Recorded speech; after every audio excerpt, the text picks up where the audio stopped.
Uyghur qirg'inchiligi Amerika prezidenti saylami nomzodlarining qiziq nuqtasiga aylandi. Tramp hukumati Xitoyni Uyg'urlarga irqiy qirg'inchilik yurgizish bilan ayblashni o'ylashayotganligini oshkorladi.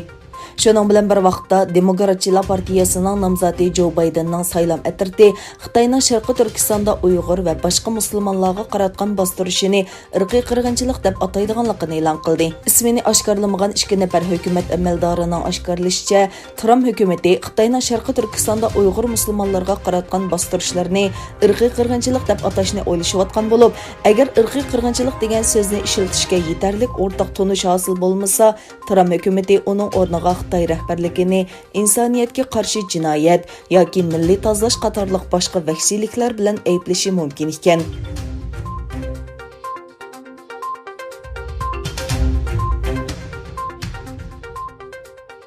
Gollandiya Tashqi ishlar ministri Steve Blok Xitoy Tashqi ishlar ministri Wang Yi bilan ko'rishganda Xitoyning Hong Kong alohida ma'muriy rayonida davlat bexatarlik qonunini yo'lga qo'ygandan keyin yuz bergan ishlar va Uyg'urlar to'g'risidagi andishalarni o'tirg'a qo'ydi. Gollandiya Tashqi ishlar ministrligining bayonotiga qaraganda, Danhag shahrida o'tkazilgan yig'inda Xitoy virusidan keyingi iqtisodiy masalalar, Hong Kongdagi o'zgarishlar va Xitoyning Sharqiy Turkistondagi kishilik huquq tafsandachiligi qatorliq masalalar muzokara qilingan. Blok Wang Yiga o'zining davlat bexatarlik qonuni, Hong Kongdagi saylovning kechiktirilishi va o'qituvchilar va jurnalistlarning qo'lga ilinishiga bo'lgan andishalarni yetkazgan. Blok yana Xitoydagi osonliq millatlarga qaratilgan bostirishlarga diqqat qilib, Uyg'urlarga bo'lgan andishasini ifodalagan. Blok o'zining Twitter hisobidagi yozmasida o'zining Xitoy tashqi ishlar ministri bilan unumli ko'rishganligini va Xitoy virusi yuqumidan keyin iqtisodning sijil asliga kelishi uchun hamkorlikning muhimligini ta'kidladi. Yana bir tarafdan Gollandiyadagi Uyg'urlar Tashqi ishlar ministrligi oldida namoyish qilib, Uyg'ur kishilik huquq dafsandichiligining kun tartibga qo'yilishini talab qildi.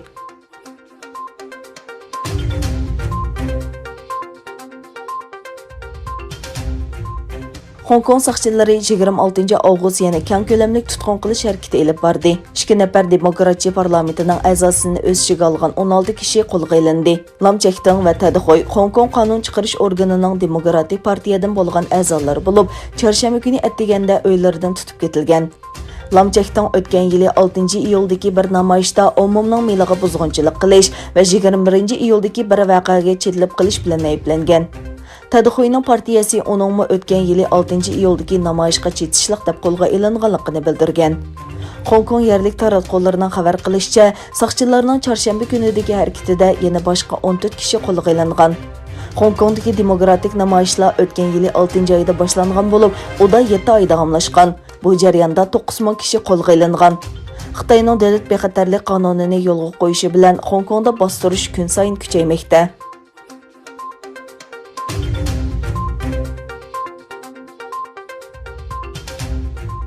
Amerika hukumati Janubiy Xitoy dengizida ilib berayotgan qurilish va harbiy harakatlarga qatnashganligi uchun 24 Xitoy shirkati va bir qism Xitoy fuqarolarini jazo tizimligiga kirgizdi.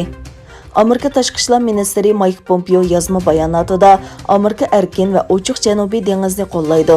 Biz mayli cho'ng-kichik bo'lishidan qat'iy nazar, barliq davlatlarning egilik huquqiga hurmat qilamiz. Shundaqla xalqaro qonun bo'yicha dengizda tinchlik va erkinlikni qo'g'dashni xohlaymiz dedi. Tilga ilingan kishilarning ism familiyasi berilmagan bo'lsa-mu, jazo tizimligiga kirgizilgan kishilarning oila tavobatlarining Amerikaga kirishi cheklanganligi ta'kidlandi. Bayonotda yana Xitoy armiyasining Janubiy dengizdagi xalqaro ayblangan sun'iy orollarning qurilish va harbiy faoliyatlarda roli bor bo'lgan 24 shirkatning jazo tizimligiga kirgizilganligi ta'kidlandi.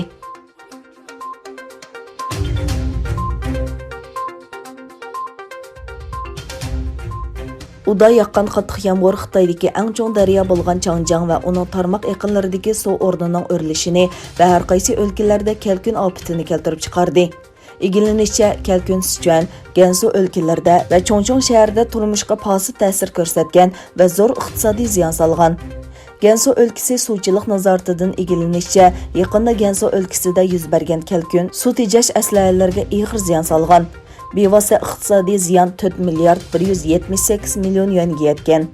8-oyning 10-kunidan boshlab Gansudagi qattiq yomg'ir va kelkun Longnan, Gannun, Linsha, Dingshi, Tianshui, Pyongyang, Changyang va Lanzhou qatorliq 8 shahardagi 33 rayon va nahiyada ko'p qatim suv tejash turiga buzg'unchilik qilgan. Bevosita iqtisodiy ziyon 4 milliard 178 million yuan, taxminan 607 million dollar bo'lgan.